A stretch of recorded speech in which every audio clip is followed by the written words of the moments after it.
You're listening to the Propane Fitness Podcast, your ultimate resource for fat loss and muscle gain, with none of the gimmicks. With your hosts, Yusuf and Johnny. Simple rules, dramatic results.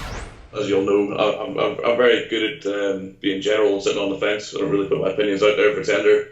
Normally, that's sarcasm in case anyone didn't come across that. Welcome to the Propane Fitness Podcast. So we're here with Marc, who is the strength and conditioning coach for Edinburgh Rugby, head coach of Edinburgh Barbell, and the founder of Online Strength Coach and Cast Iron Strength.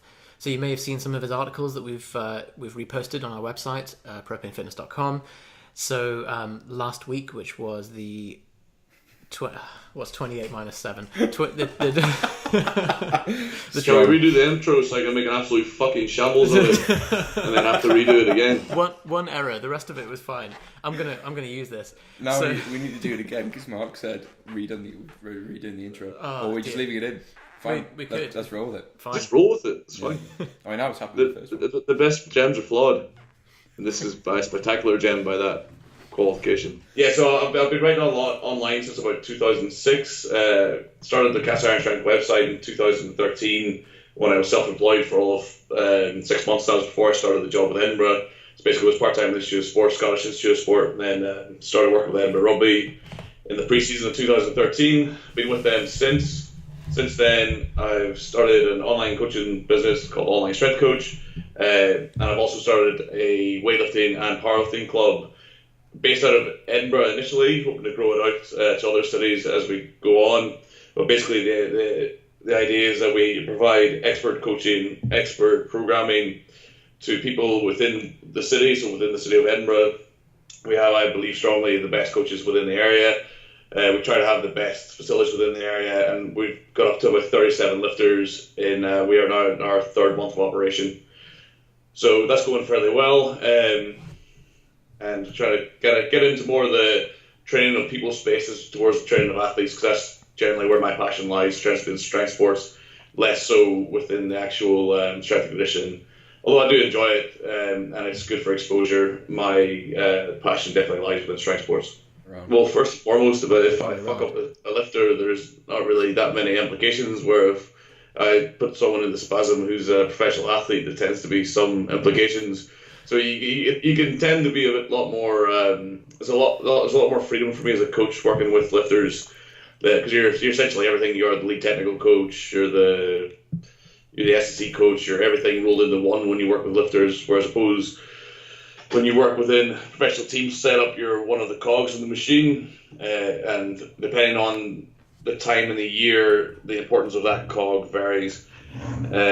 So kind of when we're in season, so rugby, as you'll know if you're not aware of it, is a contact sport where we compete pretty much every weekend. We compete in two different competitions. We compete in the European Challenge Cup, which is a Pan-European league, and we compete in the Pro 12, which is one of the three main professional leagues within Europe.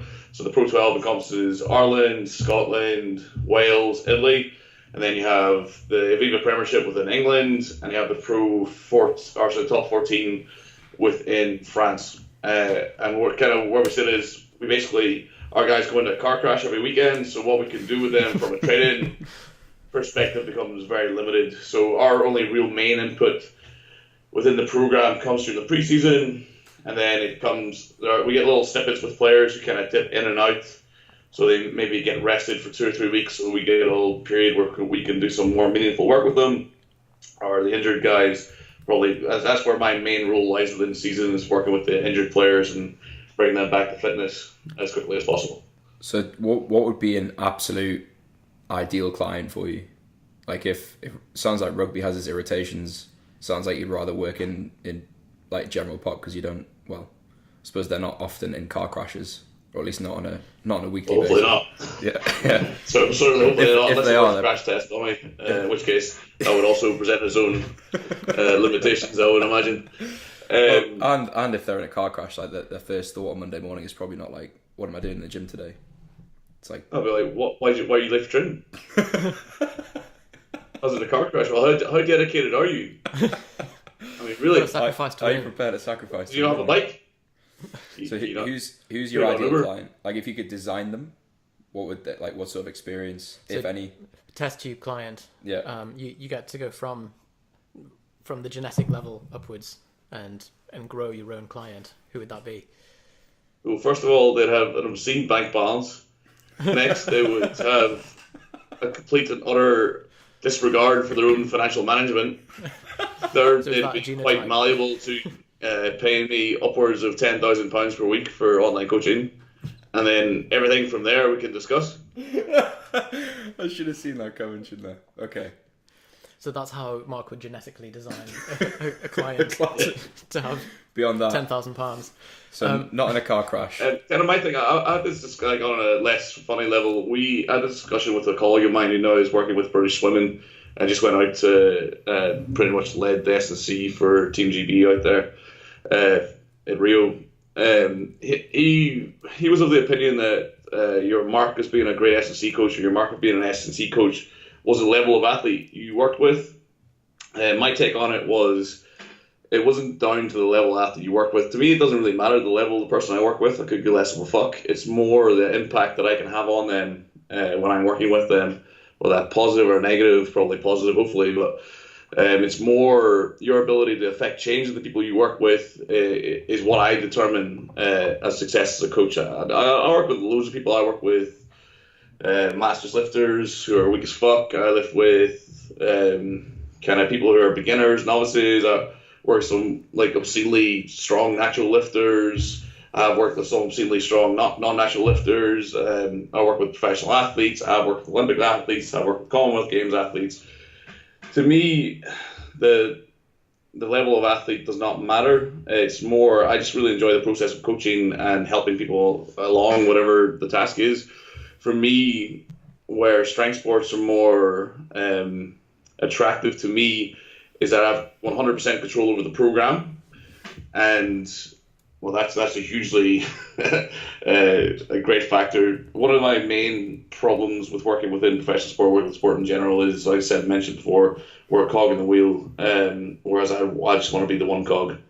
That's kind of, as long as I'm controlling the program, I'm happy, basically, because I'm a control freak. So I totally agree about like the fact that if you're training someone, even if they're a very talented athlete, but they're not engaged and you're not able to affect any kind of change in them, it's a lot less satisfying than somebody who is willing to put in the work, even if they're pretty disadvantaged or, well, pretty rubbish at what they're doing. I was trying to use a PC term there. But that's an interesting topic. If an athlete is not engaged with the program, or if your client's not engaged with the program, or your nutrition client's not engaged with the program, why aren't they engaged with the program would be the question that I would ask there. I don't have it. Engagement with people I work with has never been a problem with me, because I'm quite malleable when I work with someone. Like, people have different goals, they have different ways of interacting with people, and the actual soft skills of coaching, I think, is probably the most important thing that doesn't get discussed. Within, like, the people who are hugely into the technical side of it. What's the optimal sets and reps? What's the volume intensity? What's this kind of programming? What's this kind of diet? What's this kind of supplementation? But no one really talks about how best to interact with people, how to get the best out of a situation, how to get the best out of a person, how you can better understand someone's psychology. These things to me are far more important than any of those other factors. That within this area, people tend to be social retards, so they find it difficult to be good at these things. I think that's a huge problem within, or not a huge problem, but a huge gaping hole within most people's arsenal is they don't really look at how they interact with people or how they talk to people or how they feedback to people and what feedback that has on them. So for me, it's not necessarily that the athlete isn't engaged with the program. The athlete isn't engaged with the program for a reason. So if we look at within professional sport or within high-level sport, you deal with highly motivated, highly competitive people. So getting them to engage with something isn't difficult. What is difficult, though, is making it speak to them. So as an S&C coach, you might be of the camp that you think that heavy squats are a must within a program. But athletes are very they're pragmatists at the end of the day. They don't see a benefit to it. So you'll see within strength training for sport, you'll see a huge benefit for the first year, for the first 2 years, after which you reach like a level of general development or level of GPP where as you get better GPP, you don't necessarily see the benefit anymore. I've seen it myself in the professional sports setting. We tend to get guys who are like the strong. The way I look at it with professional rugby, if the guy wasn't in front of me, he would be strong enough already if he's in front of me, because by definition he's signed a professional contract to play in a professional club, so he's obviously strong enough to be here. He's obviously powerful enough, he's obviously fast enough, he's obviously fit enough, or else they wouldn't be paying him money to do the job that they want him to do. So for me, everyone's like a case study, so it becomes a difficult philosophy to put into practice when we have a team of 3 SSC coaches who deal with a squad of 46 athletes. It becomes very difficult to enact that kind of everyone's a case study, because it goes down to logistics. We have about 2 to 3 hours of contact time with 90% of the squad, so it becomes very difficult to enact that. So I think it's kind of the secret to be a good SSC coach within that environment is it's logistics, and then it's within the remit of those logistics, how do you pick up the guys who fall through the cracks? So guys who maybe don't get on with the traditional SSC philosophy that we push within the UK, which is based off force velocity curve mainly. We believe in heavy loading in vertical planes, horizontal planes, because we're trying to create better force capacity or better overall force characteristics, and then we put that into more specific context when we go down and we do like heavy ballistics, like push presses, power cleans, lighter ballistic plyometric movements, and eventually within probably the only thing that we do that's sport specific per se or 100% sport specific is sprinting linearly or a fast change of direction. But these are like this is like down the chain of transfer. So within a lot of these contexts, like you might get you do get and have got professional athletes who maybe aren't engaged with the program as is. So then what's wrong with our program? What are we not speaking to this guy with? What's he feeling needs more of, or how can we interact with them better? And then it becomes those kind of outliers within that, because the vast majority of guys are pretty happy with what we do in the physical preparation of the team. You maybe get 5 to 10 guys who require something a bit different, or maybe need a bit more conversation, or maybe they tick a little bit differently. But then it becomes, how do you stop those players or stop those athletes or stop those clients becoming detractors? Because if someone's a detractor within your program or someone's a detractor within your client base, then they can be incredibly harmful on the whole. So especially within a team sport environment, if you have 2 or 3 guys who are completely adamant that Keezy's a fuckwit and the stuff that he's doing is causing everyone to get injured or get sore backs, then that guy can be very, very hurtful to the buy-in to your program. So I think that's where a lot of coaches are shit, and they're not malleable. It's like my way or the highway sort of thing. So I've had interactions with a couple of really good Southern Hemisphere conditioners, first Johan Pistorius and then Ashley Jones, who have helped to kind of take my. I've got a very well developed opinion, or very well read, or whatever in certain areas, and I'm quite opinionated and driven. But these guys have helped me see more of the kind of grey or the nuance side, or how quite a lot of stuff we're doing might not actually be the best thing that we can be doing with these guys, although it might be the best thing from a scientific point of view, or from a best technical practice point of view. In situation or in context, it could actually be a fucking stupid idea, and we could be actually harming these guys' performance on the pitch by trying to make them better lifters, or make them better straight line sprinting, or this or that. So I think what I would push towards that are the question of, what do you do if someone's not engaged? Well, maybe look at you first. What are they not engaging with? How are you not engaging with them as a coach, or as an online trainer, or as a personal trainer, or even just as like a class instructor? What is it about you, or what is it about your program, or what is it about your information that is not engaging the client? Look home first before you start looking for external problems or what's wrong with them. So it's really good to hear that that perspective come from you, because you've got a very much a powerlifting background in terms of your own training, and you're not allowing that to kind of seep into seeing everything as a nail and trying to address everything with, as you said, everything in a kind of vertical plane strength training style approach. And also you said some of your rugby athletes tend to be battered a lot of the time, and you said I want to make sure that they can still make meaningful progress without necessarily heavy spinal loading. So how would you go about doing that with someone? That's all you got. So this is mainly in reference to the article that you posted for us this week about the off season for a powerlifter, and saying how. So if we just to jump off quickly, if we take this within a rugby context, we can't negate the strength, power, and speed stimulus that the sport has. So obviously within a scrum, there can be up to 20 to 30 seconds of isometric or yielding strength, or even concentric strength being given out with, and within the centre of that scrum, there's 1.6 tons of weight going through it. So we can't negate that as a strength stimulus for a front five player, or not for a front five player.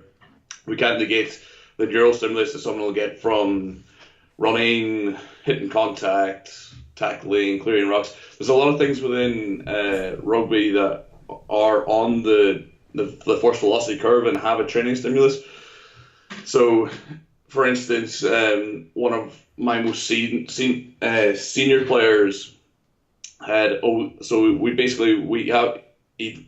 a block, like a 3-week block, where based off the gym aware, we didn't do any heavy squatting. Kind of the heaviest squat loads we went up to was about 80, maybe 85%. So for him, he had a 250 max. So for him, the heaviest he squatted was about 210 for those 3 weeks. And then the next 3 weeks, we went into like a half squat phase, so like a bit more of a specific phase, if you will, doing a lot more purler work, sled work, and the only heavy loading that we did was mandated that it was through like a small joint range.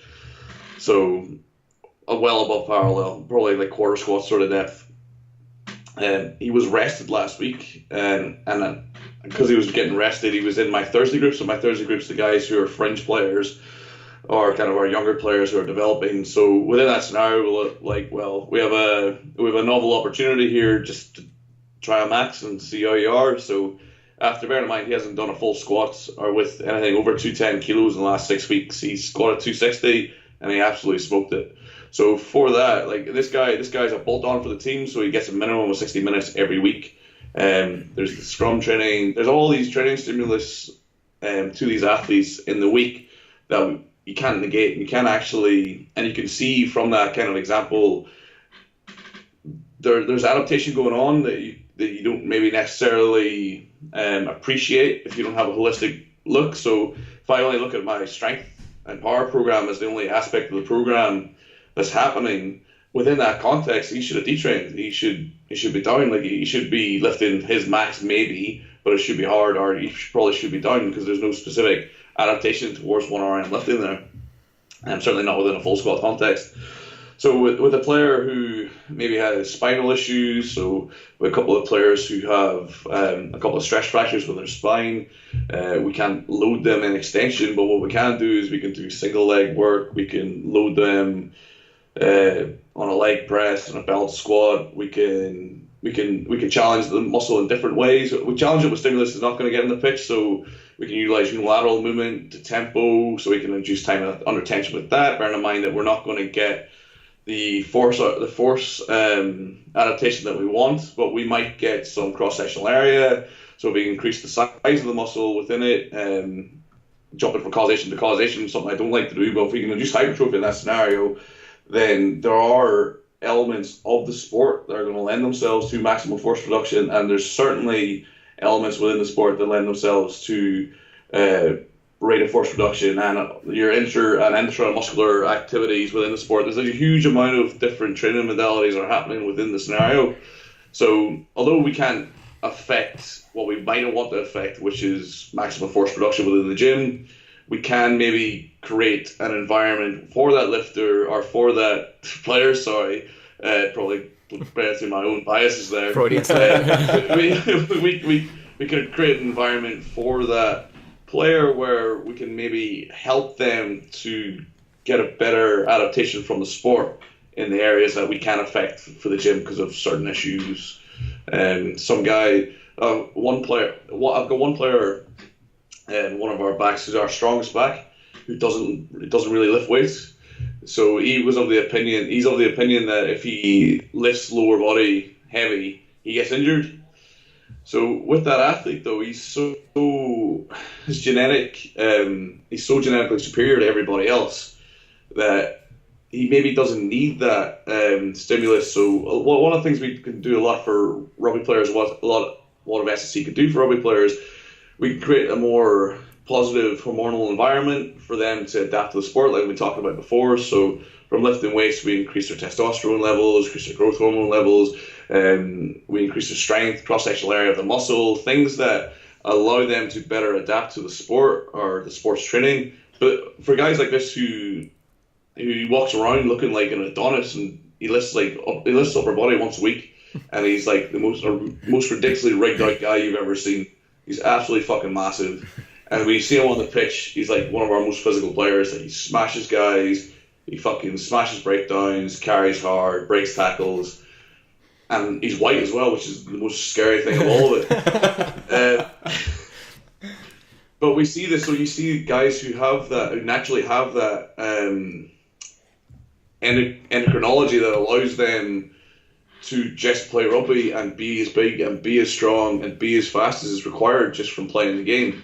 So within that player, there's maybe other elements we can look at. So what's his fitness like? What's his speed like? What can we do? But then this guy's the most frustrating guy to work with, an SC coach, because he's fit as fuck, he's quick as fuck, he's strong as fuck. But basically what we have to do with him is just keep him on the pitch. So it becomes more of how we can add value rather than taking away. So like with his lower body program, what's some pre-ab things we can do, or what's some heavy loading. So he likes leg press, so we can get some heavy quad loading at least through that. And he took on to trap bar deadlift, so I thought I had a win there, and then he had a back spasm from playing, and then all of a sudden that's out the window. But it just becomes more about how can you work with these guys, or how can you, and I think a lot of it is you have to accept that I really like people lifting heavy stuff, but maybe it's not necessarily the best thing for that player or the best thing for that sport necessarily. I think one of my biggest mistakes as a strength and conditioning coach, when I was given remit to kind of oversee the whole program, was with Scottish basketball. I had a couple of girls. I was the overseer for the entire country, but I had a couple of girls who were working with me specifically, and I was just like pushing their powerlifting numbers up basically. So I was working on their clean, working on their squat, and for one girl it was pretty much exactly what she needed. She was like 18, just kind of coming into her own as a player, and her lower body power, her relative watts per kilo and everything skyrocketed. She ended up playing for GB. She ended up getting a scholarship to America. But another girl, she ended up having an ACL injury. Now, it was in the game. It's not to say that the strength training had any effect on that, but she actually was carrying it for 2 to 3 weeks.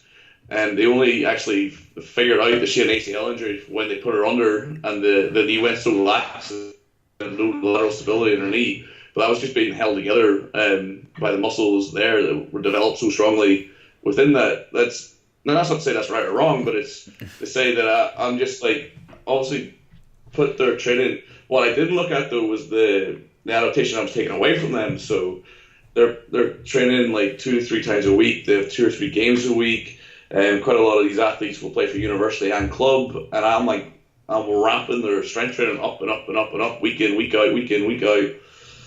Now, what recovery is that taking away from their sports training? What effect? I'm obviously having a deleterious effect on some aspects of their training.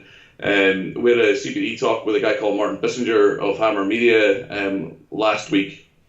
One of the incredibly interesting things that you said that I think a lot of SC coaches don't really think about is if you induce like a high neurological stress, so like strength training, velocity training, these are all high stressors of neurological components of the body, of physiology. What effect does that have on their skill training later? So if there's a weights a person a day and I smash the fuck out of somebody, And they go on to do passing drills or contact drills or any kind of drill that requires coordination. I've fucked that training session up basically, and I've probably fucked up the training session for the next day because it changes the time. Like coordination is very specific, so if you're walking in having done 3 sets of 10 at your 10 RM squat and you've puked 3 times, it's quite probable that your coordination, your timing is going to be different. So obviously your body will adapt to that, but maybe you're not learning the correct coordination, the correct timing of the skills. So I thought that was incredibly interesting. Definitely food for thought. But yeah, so like that's one thing that I've learned within as I've developed is that you need everything. Contextual is everything. So you need to put everything into context. So just because I've ramped up, so in my first year with Edinburgh, I took the average squat from 157 up to 187. So you might think on that, oh, he's done a fantastic job. He's made everyone stronger. But has he? It would be the next thing. And actually, last preseason, I ran the preseason program. I put a much less of an emphasis in the gym. The guys still got stronger, but they didn't get markedly stronger. And we put more of an emphasis on allowing them to get the most out of their field training or get the most out of their fitness training. And for me, that's been the best period of training that we've had as a group. But yeah. So, just for anyone listening that's heard Marc refer to a couple of these mechanisms in getting stronger and the neuromuscular efficiencies and all these things, Marc actually covers these in detail in a fantastic lecture on YouTube called something like "Why Do I Get Strong for Dummies?" or what you can remember what it's called, Marc? Yeah, it's like if you go onto my YouTube channel, Speed Power Fitness. It's like if it's the first time you've been to it, it's the one that it'll pop up. It's called How Do I Get Strong? I think. How Do I Get Strong? The Peasant's Guide to Strength Gain or something like that. We'll put a link in below the podcast so people can go watch. But yeah, that is a very good summary of the mechanisms. I mean, there's a few things we wanted to ask you, but I know you're quite short on time. But I suppose like leading in from that, the thing that I noticed that you're talking about how like a rugby player's programming is periodized quite a lot between pre-season and in-season, and the work that you're doing with them is completely different in those two phases. And the article that we shared on our website last week was about how powerlifting doesn't have anything like, the standard powerlifting, raw, drug-free, doesn't have anything like an off-season, because it's like I run up to a meet, I maybe have a week off, and then I'm straight back into spinal loading straight away. Prep number 2. So I mean, I know that you obviously coach people who aren't rugby players. How do you apply that kind of thinking to a powerlifter's program? So when it comes specifically to powerlifters or strength athletes in general, as you mentioned, the one thing we're really bad as a sport or as people is organization in general. So how many powerlifters do you know that have an annual plan with all of their meets put into it? Not many. Do you know any? Not many. So like from that perspective, if you can't plan on the macro level, so if you can't plan on the annual level, which is probably the longest period of planning that we'll go through within rugby, if we were dealing with, if you were a powerlifter, say you were one of the Paralympic powerlifters and you had Olympic cycles, so there's a quad-annual cycle there where we will plan out in very general detail kind of the big picture period. So here's where we'll put in our planned detraining phases. So every program should have a period of planned detraining to allow tissues recovery, to allow mental recovery, to allow a recovery in general. But recovery is not something like, I get a lot of questions when I program for people where the deloads. Well, my response to that is if a program is put together correctly, then deloading's not a term that we should really utilize, because we're recovery. So you guys know about fitness fatigue, I assume. Yeah. So it's the dual model of how super compensation actually works. So when we have our performance is the factor that's affected by these two things. Fitness is how fit we are at the time. So what our capacity is, and then fatigue is how tired we are. how these two interplay is basically what happens to performance. So when we go into a taper or we go into a peak, what we do is we deliberately take fitness down and take fatigue down at the same time, which actually leads to like a temporary increase in performance. So you've all felt that if you've done a properly structured taper or properly structured meet, taper or peak, that day of the meet you feel awesome, and then for the 3 weeks after the meet you feel like absolute dog shit. Yeah. Yeah, definitely. That's because basically what we do is we take fatigue, we take fitness, and we get rid of both of them to allow that peak of fitness. It was not really peak of fitness, it's peak of performance, because fitness is dropping off week in, week out. So 21 days is your typical, 3 weeks is the typical marker for the qualities that we're interested in powerlifting, which is power and strength. Obviously, we're interested in strength more than power. That 21-day melt in volume, that's what leads to that peak in performance. But what comes after a peak, there has to be a trough. So within powerlifting, what we'll do is we peak. Some lifters will peak for every meet, so we pick out 4 or 5 meets. Where's the training though? Like, we peak, we trough, we peak, we trough, we peak, we trough, but there's no determined period for increased capacity. So like a lot of lifters will take a meet, so they'll take like a national level meet or a regional level meet, they'll peak for it. Then if they qualify for nationals, they'll peak for that. Then if they qualify for an international comp or an R comp, they'll peak for that. But we're talking about, once you peak, you're basically washing away 6 weeks of training effectively, because one, you have the meat taper, which should be 3 weeks in length, and then you have the back end of it when you're trying to build up a base level of fitness, which is roughly about 3 weeks worth. We work 3 weeks worth of training. And what all lifters will do there is they'll take a week off. So there's another week of decrease in fitness, there's another week of detraining, and then they don't take any time off during the week, so like over the year, so they don't take a 3 or 4 week gap, or like they'll take a forced rest normally where they go on holiday and they can't find a gym and they freak out about it because they can't train for a week, or maybe they go on a longer holiday, and like you know what the personality types are like within lifting or within training, they tend to really, it's certainly people that are engaged with it and enjoy it, it'll be a huge point of contention with them or a huge point of stress if they can't lift or they can't train or they can't follow the program, and it becomes a huge issue. Whereas what they should be doing really, and what every other sport on the planet does, they take a minimum of like 3 weeks just to allow detraining to occur. It's something that we actively want to do. We don't want to remain at peak fitness the entire year round, because one, it's impossible to remain at peak fitness the entire year round, and two, that's a state where injury is very, very likely to happen, especially within a limit sport like powerlifting. If we try stay in a peak condition, so we're constantly stressing our tendons, we're constantly stressing our muscles to that level of stimulus week in, week out, you are 100% going to burn out, or you're 100% going to get an overuse injury within a time frame. Now, the time frame might be a year, it might be 2 years, it might be 3 years, but you're guaranteed to have tissue failure within that scenario. It's not like it's a non-avoidable occurrence that's going to happen.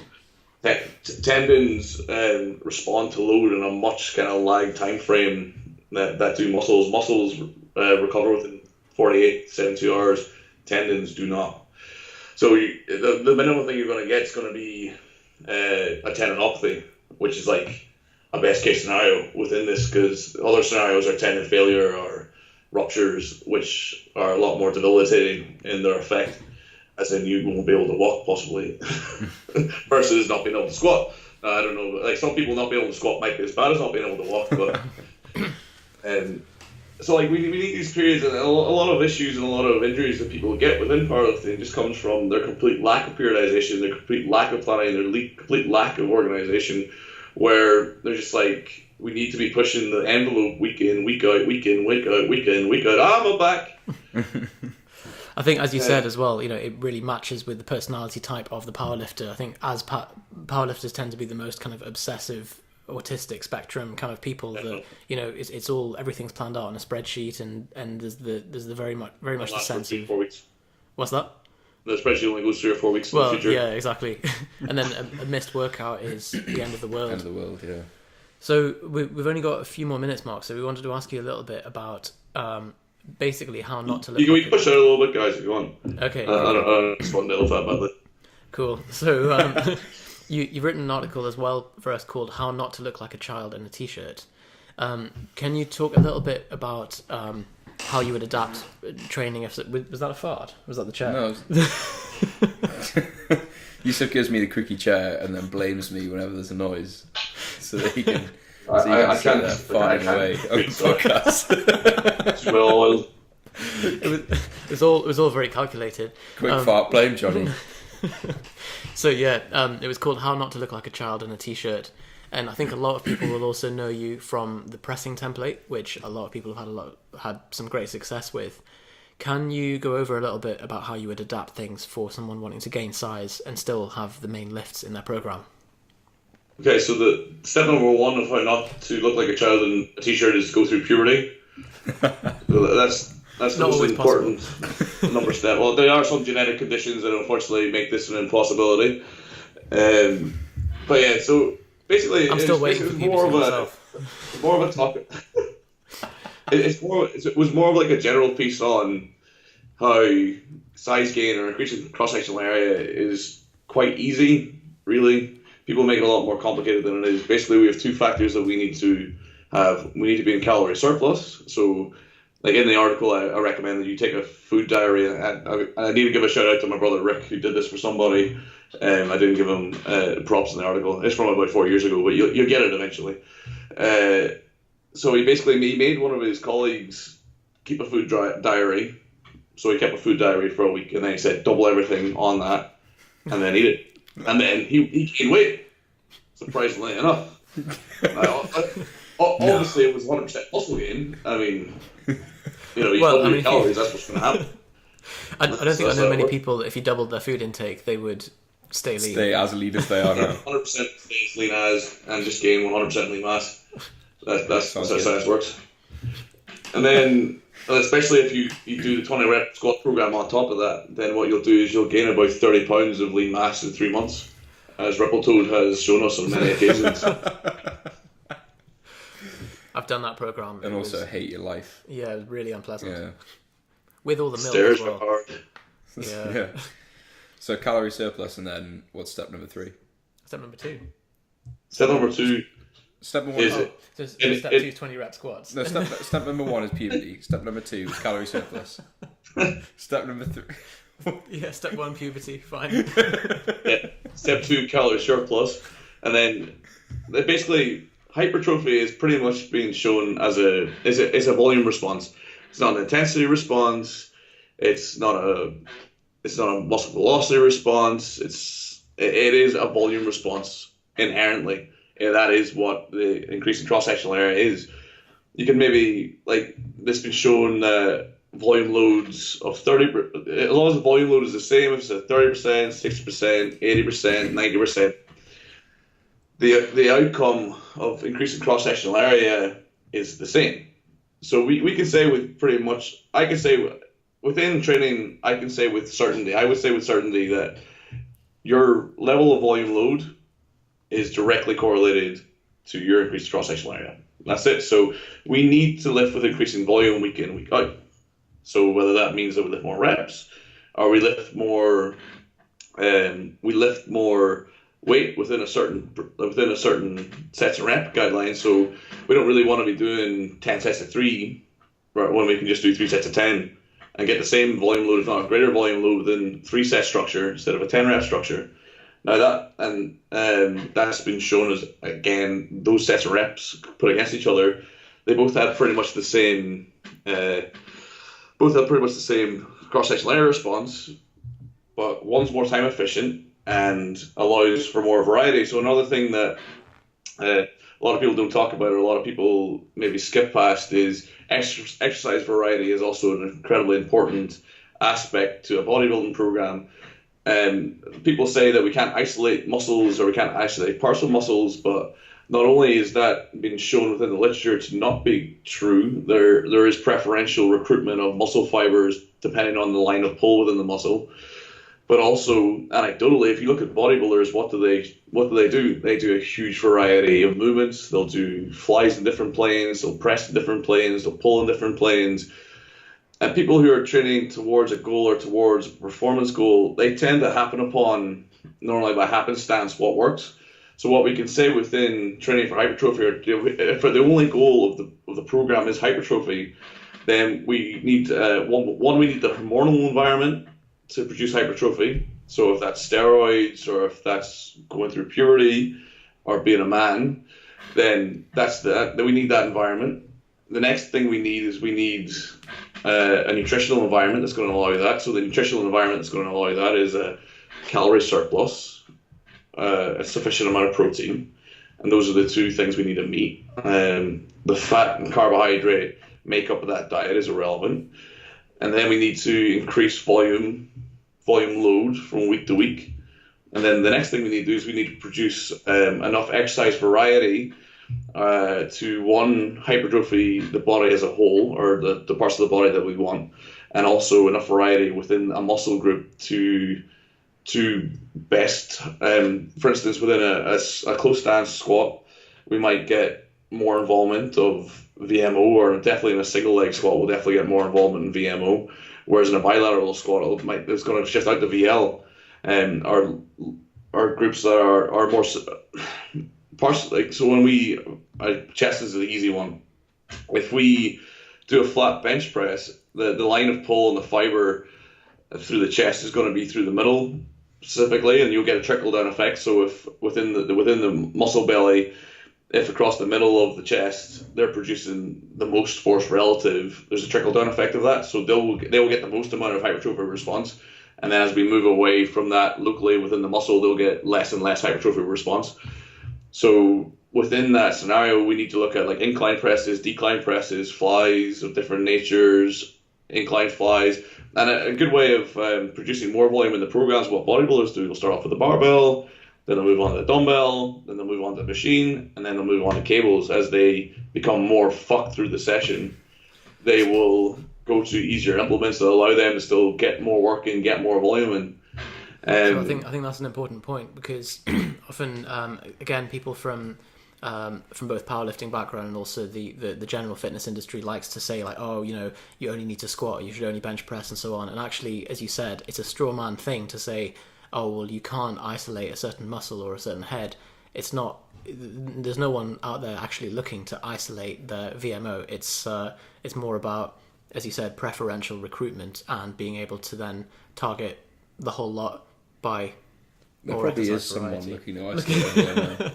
Someone being like, I really want just my like subclavicular muscle to, yeah. Only, nothing else. What else? I really like some massive glute med. I'm not interested in the rest of the glute, just a huge glute med, please. I want a ridge on my ass that just sits out. Just so you can rest things on it, or like store your drinks. Yeah. I just mainly so I can say to the next physio that questions my glute recruitment, but that's not in fact the case. Yeah. Everything else is weak, not my glute med. I don't think I've been to a single physio where I go with any problem, like, oh, my neck's a bit sore. I'm like, I think it might be a glute recruitment. And then I have do all kinds of like banded drills and. Hey, you could go in with a broken neck. The first thing you would get would be clamshells. That's so true. Do you think that's because everybody doesn't recruit their glutes? No, by nature we have to recruit them to move. So it's a complete nonsensical term. The fact that I've completed a squat means I've recruited my glutes to some extent. Yeah, it's biomechanically impossible for hip extension without using the glutes. So no. That was always my issue. Like I've added like 20 kilos to my deadlift, but you're telling me I'm not recruiting my glutes. Like I find that hard to believe. Like it might maybe, but hard to believe. You just deadlifting. No. You've managed to increase your maximal force output or your maximal force capacity and hip extension without using the primary hip extensor. That's what's happened. It's just all chest. You just got stronger in your quadriceps and your hamstrings. In my spirit and heart. Your spirit and your soul. Or you just cheated more by using more sumo. Well, we know a guy too who much sumo. who deadlifts, mid 300s, and he's got weak traps, glutes, hamstrings, calves. He just pulls quite hard, according to him. Nick? That's Nick. Yeah. He just got absolutely no ability to extend his spine. He just loves flexion, and then when he has to extend it, he just happens to be mid-thigh with 350 kilos. Speaking of 350 kilos, what do you lift at the moment, Mark? I don't even lift. You don't lift at all? No. Despite benching 225. So I squatted 290 kilos, and obviously not 290 pounds, or else you probably wouldn't be talking to me. 290 kilos recently in the gym, benched 222 kilos recently in the gym, and failed 310 kilo deadlift because I suck at deadlift. I hate deadlift. My best deadlift's 300. You and I are still technically in a race to 700 pounds. Technically. A race that I'm losing by like 1 kilo, am I not? Well, what have you deadlifted? 300. 0.5 of a kilo. 0.5 of a kilo. 500 grams ahead. Well, it all matters as long as it's on calibrated plates. But so I mean that bench press. I like those only, please. That bench press is absolutely insane. Like obviously the squat's very, very big as well, but I would imagine the bench press would stand out in most competitions at IPF level. Like when you competed recently, right? Yeah, last time I competed was the Scottish Classic in June. How did that go? It went okay. I fucked up the squat. I wanted to do 290 squat, but my second attempt was 275, and I didn't treat it. I just thought it was like a warm up, and then it appears out that 275 is quite heavy if you don't take it seriously. Really yeah, it's actually a reasonably heavy weight. So then I had to take it again, psyched up and smashed it. So I probably would have scored a 290 in that meet if I actually treated the weight with the respect it deserved. Bench 207 with another 5 kilos left in the tank.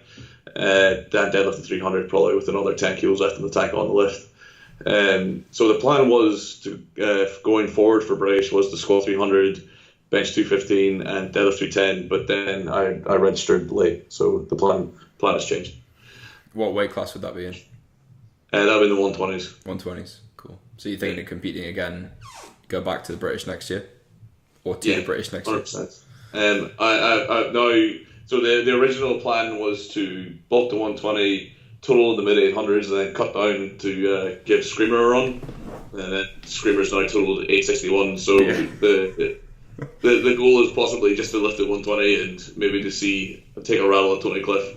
I reckon there's more chance of me doing 900 in this weight class than there is of me doing like anywhere near 860 at 105. Is that what Tony just totaled 900 at the Arnold, didn't he? Yeah. So Tony seems not static, but he seems like I think his best total is like 910, but he's kind of hovering around that 900 kilo mark, and I'm pretty confident that I can get to 900 in the 120s way before. I don't think it's biomechanically possible for me to total 850, 860 at 105. It's unbelievable. It is ridiculous. Yeah. So he's just taken world record, hasn't he? In 105. So I think what everyone's waiting to see is what Bryce Lewis does at the US Nationals, which will be exciting to see. You can't take a world record though with that meet though, can you not? No, you can't. But like just theoretically to see whether he's got numbers greater than Manuel. But it's funny because they're both like the same height, like very similar. Fucking manless, man. Manless ruin the sport. Ruin it. But like to be 105 at that height, you just got to be a thick man. I think Mark made my life when he said I was too tall for the 74s. I've never been too tall for anything. You're definitely too tall for the 74s though. Well, I think the first thing you told me about was that I was too tall for 93s. You're 100% too tall for the 93s. So how you explain? Well, I think I know what you're going to say, but Christoph Wozbicki, or we call him Christoph. Where's my pen? I've misplaced my biscuit. I think it's over here. But how would you explain him being same height, same weight, but having like 200 kilos on my total? Because he could pull 370. Right. You can't.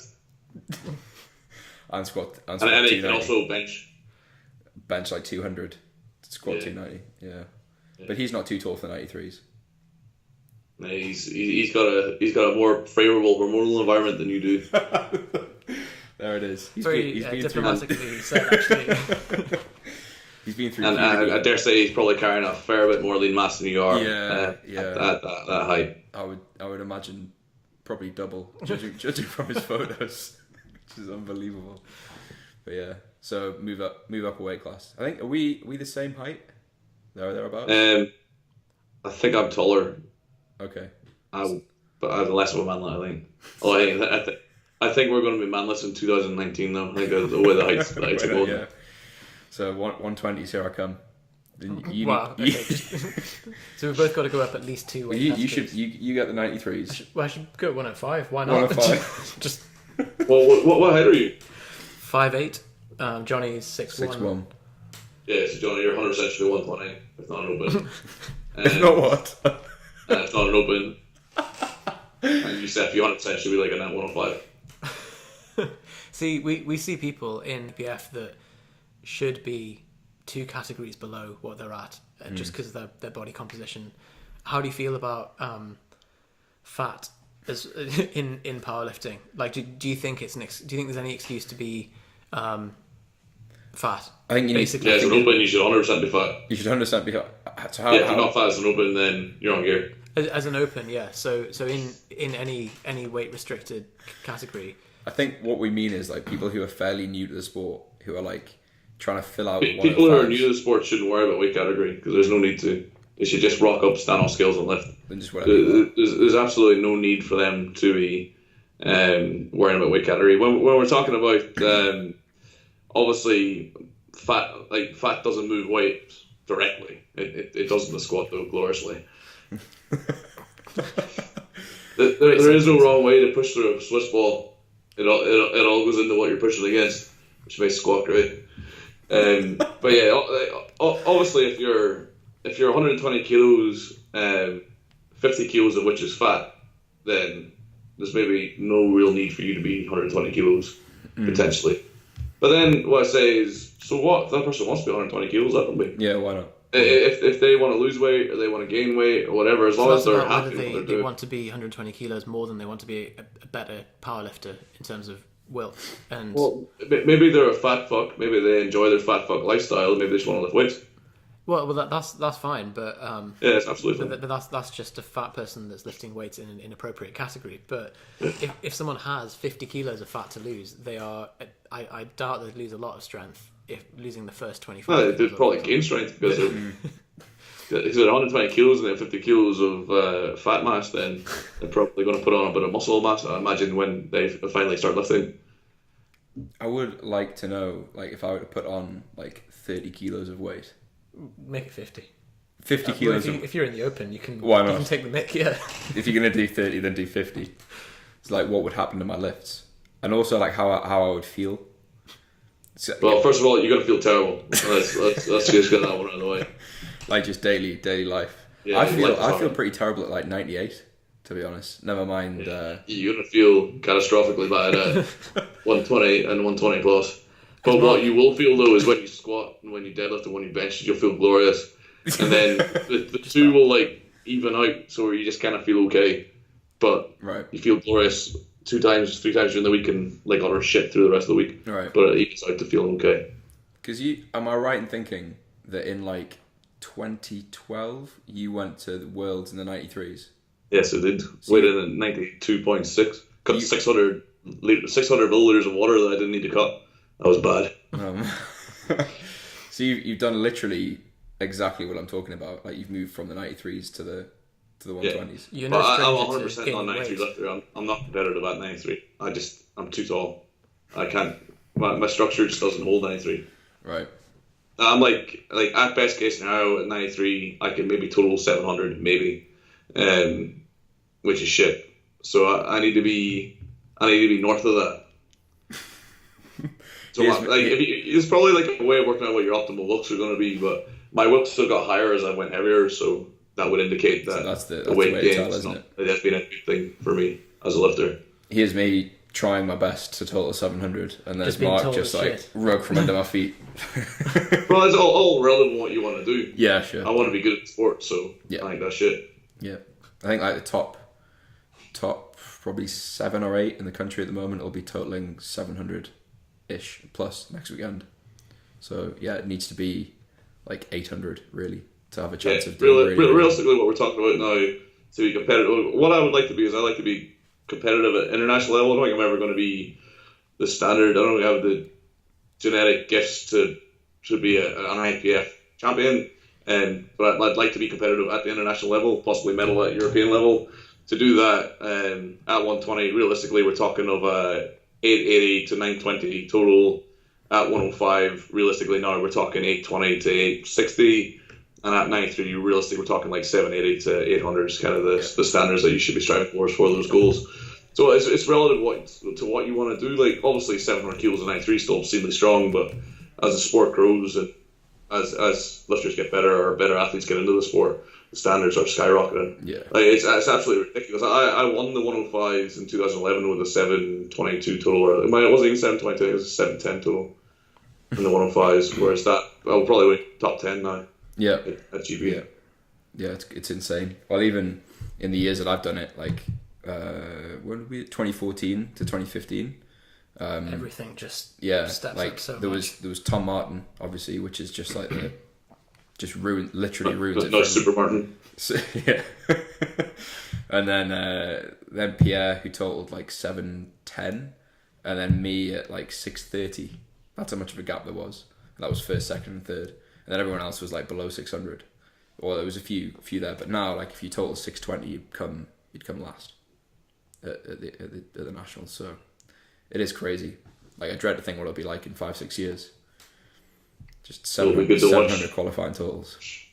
It'll be good to watch as we fail to make the qualifying total.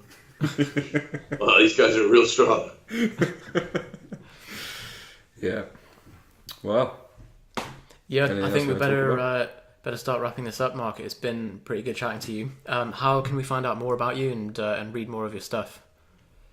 If you want to read stuff penned by my sausage fingers, you can take yourself over to castironstrength.com, He's not joking about the sausage my own fingers. personal blog where I keep most of my content. If you're more interested in sausage finger typing and more related to powerlifting, check out onlinestrengthcoach.com, where it's 100% related to powerlifting. If you want to catch me on YouTube, you can catch me Speed Power Fitness. We've got a whole shitload of content on there, including a podcast, which is now up to episode 105. Nice. And if you want to contact me directly, you can shoot me an email to speedpowerperformance@gmail.com and happily talk about anything, preferably lifting. If you want worn or smelly pants, we can do that as well. Obviously, it incurs a fee. I mean, we're not working for free here. Yeah, of course. Cool. We will put links to all of that in the show notes on the website, propanefitness.com. With the bold link for the pants. For the pants, yeah. And a link to Mark's eBay account as well. Cool. Speak to you Big guys. smelly muscle bear pants. All one word. That's it. Yeah, we'll speak to you guys next week. It basically narrowed my vocabulary down to about 3 words if I can't curse. So Mark wanted us to introduce him as biggest dick in fitness. Biggest dick in fitness. IPF approved. Is that evidence based? Well, I can get it ready to show you if you want. I've got a mug for reference. I think that would mean that we can't put this on YouTube. You're not naked, so that's always a good sign. I can get naked if you want. Well, it depends if you think it will improve the views. I reckon so. It depends what you put it out to. If you put it on musclebears.com, you might get a pretty good response. Such a muscle bear. Musclebears.com. So like big hairy. By the way, I've got a new website, guys. You got a new website? Yeah. Is it musclebears.com? Musclebears.com. That was a joke. Walked right into that one. Right. I was reaching for my phone to have a look as well, but is musclebears.com? Is Muscle Bears just big bears? Big muscle bears. Big muscle bears. All naked and boiled up. But not bears. So I don't know if you're aware, Mark, but we once got... So our YouTube subscribers doubled overnight one day. And it was because somebody had taken a picture of Johnny and posted it on hotteenmusclehunks.com. And we suddenly got this influx of messages saying like, oh, I want to see you guys wrestling each other, oiled up. I love the way that Johnny's chest looks in that tight grey top. And I suspect it was something like 4chan being someone naughty. got hold of me. They also got hold of a deadlift video. Like, And like he's clearly on DHT based steroids because Yeah. of his like because deadlift. it's more than your average deadlift. It's like 260 kilos. Like that's it. Drugs must be drugs.